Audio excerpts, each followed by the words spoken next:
خبرهای تاجیکستان و جهان را از استودیوی مرکزی رادیو آزادی پیشنهاد میکنیم. امروز 17 آگوست است و در برنامه این موضوع را داریم. شکنجه با نیروی برق. حامیان حقوق در تاجیکستان میگویند در میان جبردیدگان مقامات نابالغان و زنان نیز هستند. تمرین‌های مشترک وسیع مقیاسی نیروهای آمریکا و ژاپن. فرماندهان آمریکایی گفتند مشق‌ها به تنش مناسبت‌های آمریکا و کره شمالی ربط ندارد. با من بیشتر از همه این معقول شد که نیروهای بحری با همتایان ژاپنیشان پهلو به پهلو قرار گرفتند. و آثارخانه فیلم‌های معروف داستان‌های شاهنامه در تاجیکستان، آثارخانه‌ای که اکثریت از آن خبر ندارند. فرهاد یوسف با همین کلاه خود در فیلم داستان سیاوش نقش خود را اجرا کرده است. حامیان حقوق در تاجیکستان میگویند در نیم سال گذشته دهم مراجعت از طرف مردم درباره بدرفتاری و شکنجه از طرف مقامات انتظامی را ثبت کردند. ائتلاف مبارزه با شکنجه روز 17 آگوست با نشر گزارش گفت در بین آنهایی که جبر مقامات را کشیدند 6 نابالغ و 2 زن نیز هستند. با گفته حامیان حقوق، آنهایی که مراجعت کردند گفتند که مقامات ضمن بازپرسی اعضای حساس متهم به گناه را به نیروی برق میمانند و آنها را بیرحمانه لطوکوب میکنند. مقامات تاجیکستان میگویند در صورت ثابت شدن ادعای متهم، افسر میلیسا یا کسی که متهم را شکنجه کرده است به جوابگاری کشیده می شود. مقامات تاجیکستان اعتراف میکنند که بدرفتاری و شکنجه در بین کارمندان نهادهای حفظی حقوق وجود دارد و از سال 2012 تا سال 2016 به آنها 80 شکایت در این زمینه رسیده است. با گفته آنها بر اساس این مراجعت‌ها 9 پرونده جنایی باز شده است و 4 نفر را هم به زندان محکوم کردند. رو می‌آوریم به موضوعهای دیگر. یک فیلم مستند بحث برانگیز در تاجیکستان را که ایران در آن به برانگیختن جنگ داخلی متهم می شود به 4 زبان ترجمه کردند. در این فیلم که در وزارت امور داخلی تهیه شده است، ایران به دست داشتن در قتل‌های پرسر و صدا در زمان جنگ داخلی از جمله قتل زیایان تاجیک به مثل محمد اوسیمی و منهاج غلاموف متهم می شود. فیلم 45 دقیقه‌ای که روز 8 آگوست در تلویزیون تاجیکستان نمایش داده شد، حالا به انگلیسی، روسی، عربی و ازبکی برگردان و در شبکه‌های اجتماعی نشر شده است. در این فیلم چند نفر که گویا با عبدالعلیم نظرزاده گنرال سابق آشوبگر ارتباط داشتند نقل میکنند که در ایران تمرین دیده و پول هم گرفتند. سفارت ایران در دوشنبه گفت تمام این ادعاها بی‌اساسند. پدرم رحمتی استاد گفته بود که برای یک مرد 40 هنر کمای.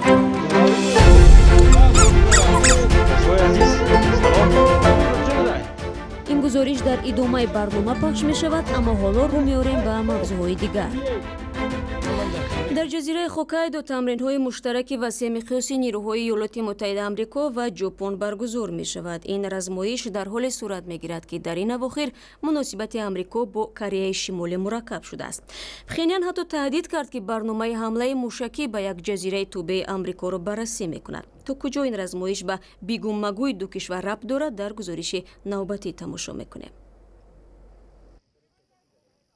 این مشق‌ها یکی از بزرگترین آزمایش‌های وسیع مقیاس دو طرف است که زیر نام ماری افعی شمالی صورت می‌گیرد و در آن 3,500 سرباز شرکت می‌کنند. تمرین‌ها تا 28 آگوست ادامه می‌یابد و در آن سربازان از سلاح‌های دستی تیراندازی می‌کنند.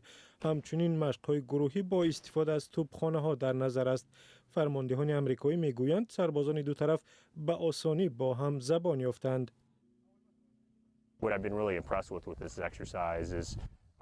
با من بیشتر از همه این معقول شد که نیروهای بحری با همتایان ژاپنیشان پهلو به پهلو قرار گرفتند. مانع‌های زبانی را برطرف می‌سازند، از همدیگر می‌آموزند و تجربه‌شان بیشتر می‌شود. آزمایش در پس منظر شدت گرفتن تنش‌ها بین آمریکا و کره شمالی صورت می‌گیرد ولی با آن ارتباط ندارد. به مشق‌ها نظامیان آمریکایی از پایگاه نظامی که در اوکیناوا ژاپن جایگیر است جلب شدند. برنامه را ادامه میدیم. ده ساکن بیشکک در مرکزی شهر خیمه زدند و طلب دارند که مشکل بی‌منزلی آنها حل شود. آنها مدت 20 سال در بینای زندگی میکردند که بنابر قرضداری مالکش به اختیار بانک گذشت. این خانواده ها میگویند برای خریدن منزل های از دست رفتهشان پول ندارند. گزارش نوبتی ما در همین باره است. در مقایسه با کوشک‌های گران ارزش در مرکزی بیشکک، این محلی خیمه‌ها مثل جزیره می‌نماید. یک ماه باز است که چند خانواده در چنین شرایط به سر میبرند. در اینجا علینا زندگی میکند. او 6 ماه حامله دار است. 2 طفل خرد دارد. از گوش یکیش زرداب آمد.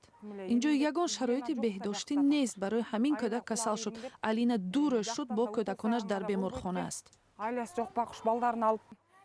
ساکنانی که اینجا خیمه زدند در گذشته در آن طرف راه در ساختمان کهنه معموری زندگی میکردند.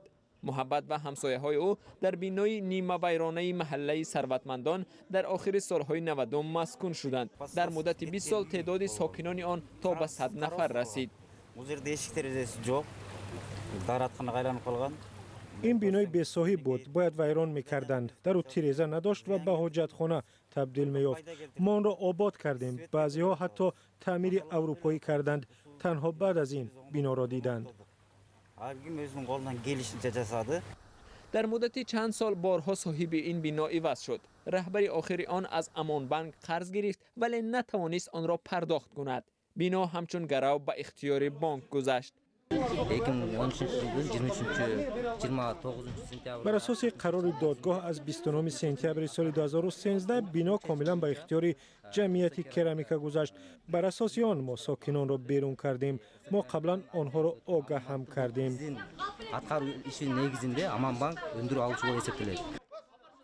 اما وقتی ماموران برای اجرای امر آمدن، مردم نمیخواستند خانه‌های خود را ترک کنند. آنها چند ساعت با ملیسا ها کشمکش کردند. وقتی آنها بالاخره در کوچه ماندند، بعضیشان در نزد همین بنا خیمه زدند. ما به حاجتخانه رفتن نمیتوانیم. پیشتر آنجا می رفتیم اما از بالایمان شکایت کردند و ما حتی اجازت نمیدهند که به باغچه هایمان در آمده آب گیریم. وقتی خواهرم نغنجد او را در آغوشم گرفته میخوابیم. بعضا شبانه از داخل خیمه به بیرون میلغزیم. گاهی سگ‌ها پایافزالمان را میبرند. تقریبا همه آنهایی که در اینجا زندگی میکنند کم بضاعتند. بانک به آنها پیشنهاد کرد که خانه هایشان را بخرند ولی آنها پول نیافتند. اینورا ایسایوا میگوید برای یک اتاق خرد صاحب بنا حدود $10,000 طلب کرد. مقامات رسمی قضیه را شرح نمیدهند ولی مردمی بی خانه مانده تهدید دارند که اگر بعد صحبت با رسانه ها صاحب منزل نشوند خانه هایشان را با زوری خواهند گرفت. برمیگردیم به تاجیکستان. تصویر زندگی ساکنان دهات، عنعنه‌های مردمی، جانوران نادر و حتی حیات عادی ساکنان روستا و ویدیونوارهای یک بلاگر تاجیک در شبکه یوتیوب را پرطرفدار کرده است. مؤلف نوارها فیضعلی سفرов ساکن 35 ساله ناحیه سنگوار است. این جوان میگوید تهیه و نشر ویدیو در اینترنت برایش یک بخش کار و زندگی شده است. خیلی طبیعت دوست نداشتن اجازت نیست. خیلی طبیعت شفابخشی که مرده را زنده میکردگی طبیعت هر یک آدم باید دوست دارد. نگاره های فیضعلی در یوتیوب از 5 تا 60 هزار بیننده دارند. در سنگوار ناحیه دوردست کوهستان نگاره برداری وسیله درآمدش شده است. سلام بچه ها. ماهی اخیر یوتیوب با او حدودی $300 پاداش داد. امروز 18 می نوبتی ایلاق ماه دولت خوجقتی. او در نگاره های تشریحی خود درباره زندگی ساکنان دهات، عنعنه های مردم، حیوانات نقل می‌کند. و میخواهم که تمام مردم دنیا، تمام کسانی که تماشا میکنند از تماشای این لذت برند و فهمند چی طبیعت زیبایی که در همینجا هست ببینند. احوال ما در قشلاق همین خیلی برای هضم کردن قشلاق ما هم پوینده در حیران نمداره. فیضعلی سفرov ساکن 35 ساله دهه حیرانی ناحیه سنگوار تا سال 2016 در روسیه تحصیل و کار میکرد.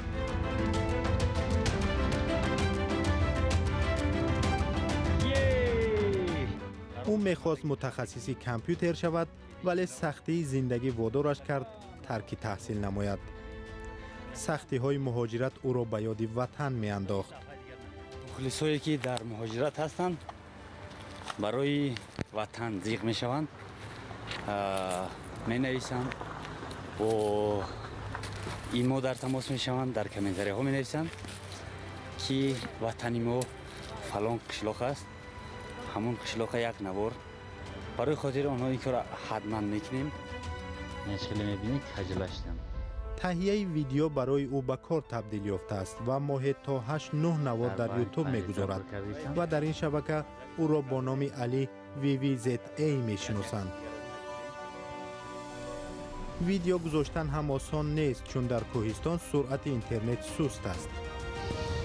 یک هفته شد یگون ویدیو پارتوفتن نتونستم یوتیوب دا. اینترنت سست است. فیضعلی کشاورز و چاروادار است، دوریدگری میکند، نقلیات تعمیر میکند و زنبور پرور است. باغی پدرش را نگهبانی میکند. پخت و پز در محفل‌های دوستان بردوشی اوست. او را به تعبیر دیگر میتوان همکاران نامید. مثل که زمین‌های کارتوشکا و میدان باغش را وسیع میکند، تلاش دارد در شبکه یوتیوب مقیاس بینندگانش وسیع شود و طوری میگوید برای مردم خوشحالی و خوشبختی بیارد. و همچنین از این حساب زندگی شایسته برای همسر و 2 فرزندش فراهم سازد. یک دهنگ گپی دیگر میزنیم. انتظار می رود که در آینده نزدیک برای آثار فیلم های شاهنامه در شهر دوشنبه خانه موزه تأسیس داده شود. مسئولان توجیک فیلم میگویند در این خانه موزه برای همه باز خواهد بود و در کنار آثار فیلم های شاهنامه نمونه های از آثار فیلم های دیگری مشهور تاجیکستان را نیز خواهند گذاشت. آثار فیلم های شاهنامه در حال حاضر در یک گوشه بینای توجیک فیلم و دور از نظر تماشابینان نگهداری می شود. میرزا نبی خالقزاد موضوع را ادامه می دهد. جفشن رستم با پوست پلنگ، کلاه خودی سهراب، تخت کیکاووس، کمان رستم با تیردان، شمشیر سیاووش، البام و کامراهای نواربرداری فیلم‌های داستان‌های شاهنامه از نمونه‌های اصلی آثارخانه تاریخی در گوشه از بینای تاجیک فیلم قرار دارد، ولی از نظر ساکنان کشور پنهان است و در آن تقریباً بسته است. پیشه آذری آذربایجانی فرهاد یوسفوف با همین کلاه خود در فیلم داستان سیاووش نقش خود را اجرا کرده است. این هم از برنجی خالص است. پویم ابوالقاسم فردوسی کیمیاگر به تعبیر امروزی از همه پرخشترین کارگردان تاجیک محسوب می‌یافت. فقط خرج هر یک قسم سیگانه فیلم داستان رستم 4 میلیون روبل را تشکیل میداد که در آن دوره مبلغ کلان بود. بیشتر این مبلغ برای دوختن لباسهای قهرمانان مصرف میشد. کیمیاگروف پافشاری میکرد که همه آنها از متاعهای اصلی دوخته شوند. چنین شد که علیه کیمیاگروف پرونده جنایی باز کردند. نقل میکنند که مفتشان ارزش هر لباس را در علاهیدگی و بودن آن را در صحنه‌های فیلم تفتیش میکردند. این همه فشارها باعث مرگ کیمیاگروف شد و او در سن 59 سالگی وفات کرد. این انبار لباس در یک گوشه دیگری تاجیک فیلم نزدیک به آثارخانه تاریخی جای دارد و در آن تقریباً 600 دانه شروع از لباس و جفشن و پرچم‌های کاوه آهنگر تا سر و لباس رستم و سیاووش و سهراب و افراسیاب و پیراهنان تهمینه و گردآفرین محفوظند. طور مسئولان تاجیک فیلم میگویند در وقت دوخت و دوز کارگردان فیلم‌ها بریس کیمیاگروف حتی به سوزن و رشته و متاع و لباس اهمیت میداده است تا اینکه اشتباه در نماهای تاریخی پیش نآید. هر کدامش تاریخ خود رو دارد. مثلا اون نفرایی که نقشی بسیار هم انسان‌های تاریخی را آوردن از این اشیاءها استفاده بردن. در آثارخانه همچنین البام‌های الهیده عکس‌ها وجود دارد که در آن لحظه‌های نوارگیری فیلم‌ها و عکس هنرپیشه‌هایی که نقش قهرمان‌های شاهنامه را بازیدند جمع آوری شده است. در تاجیک فیلم به رادیو آزادی گفتند در آینده نزدیک با در نظر داشت مهم بودن این آثارخانه در یک بینای الهیده بر هوا، همه آثار فیلم‌های شاهنامه همراه با لباس‌های کاستیومرنه یک خانه موزه تأسیس خواهند داد. با این گزارش میرزانبی خالقزاد برنامه امروز را انجام میدهیم، ولی شما میتوانید مطالب بیشتر از این را از سامانه بخش توجیکی رادیو آزادی پیدا کنید. www.azadi.org این است سایت ما و صفحه های ویژه ما در شبکه‌های اجتماعی در خدمت شما عزیزان است. کانال آزادی ویدیو در یوتیوب نیز. ما فردا همه شما را در همین وقت انتظاریم. خدا نگهداری هر یک شما.